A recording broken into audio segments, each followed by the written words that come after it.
Souvent dans la vie, c'est pas les plus forts qui survivent. C'est pas ceux qui partent avec des avantages qui réussissent. Le simple chat à la maison, la vie de notre chat à la maison m'a fait comprendre quelque chose. Et je vais te partager aujourd'hui.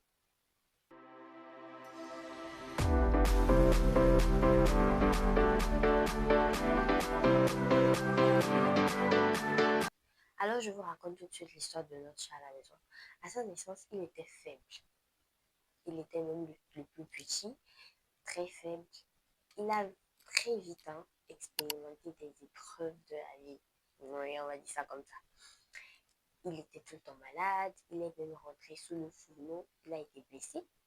Il y a un chat, un très gros chat dangereux, je ne sais même pas d'où il venait, d'où il sortait, et il venait les attaquer. Il en a tué les frères et les sœurs de notre chat à la maison. Mais lui, il a su s'adapter à un environnement hostile et il a survécu. Il a survécu. Aujourd'hui, il est gros, il est grand. Mais je vous dis que le même chat là, qui a attaqué ses frères et sœurs, revient toujours. Mais lui, il se défend. Il se défend. Si la vie était juste une question de chance ou de force, ce chat n'aurait jamais dû survivre. Alors pourquoi est-ce qu'il vit encore aujourd'hui? Il n'avait aucun avantage. Il ne dominait pas. Et il n'était même pas protégé. Il a juste appris à s'adapter à son environnement qui était hostile. Bien commencer ne garantit rien. Mal commencer aussi ne condamne pas. La vie ne récompense pas ceux qui commencent bien. Elle récompense ceux qui apprennent à s'adapter pendant les moments difficiles, même quand tout ne va pas.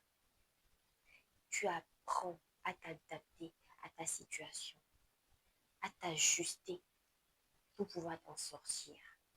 Chaque épreuve aurait pu être fatale et pourtant aucune d'elles n'a été définitive.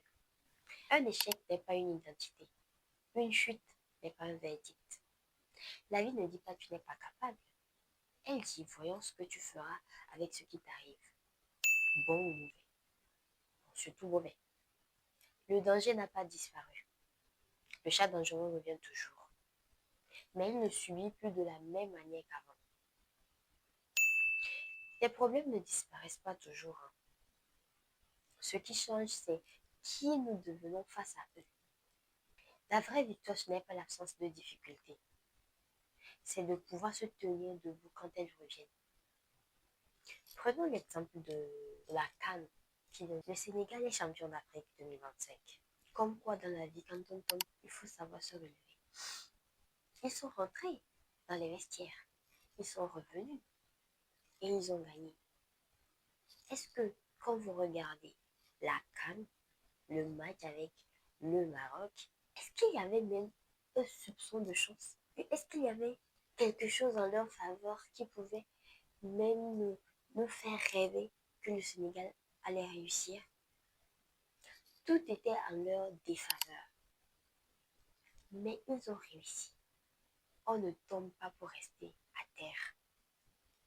On tombe, mais on se relève.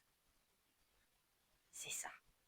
Voici ces quelques leçons que j'ai réussi à tirer et je voulais vraiment partager avec vous. Vous savez, dans la vie, rien n'arrive sans raison. Peut-être que tout ce que tu vis, c'est même pas peut-être, tout ce que tu as vécu, tout ce que tu vis est en train de te modeler pour devenir la meilleure version de toi ou pour entrer dans ta gloire ou je ne sais pas. Il y a un plan pour toi.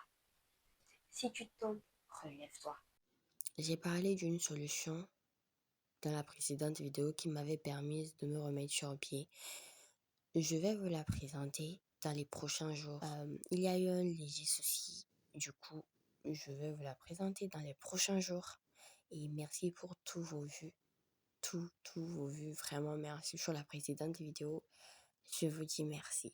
Merci beaucoup.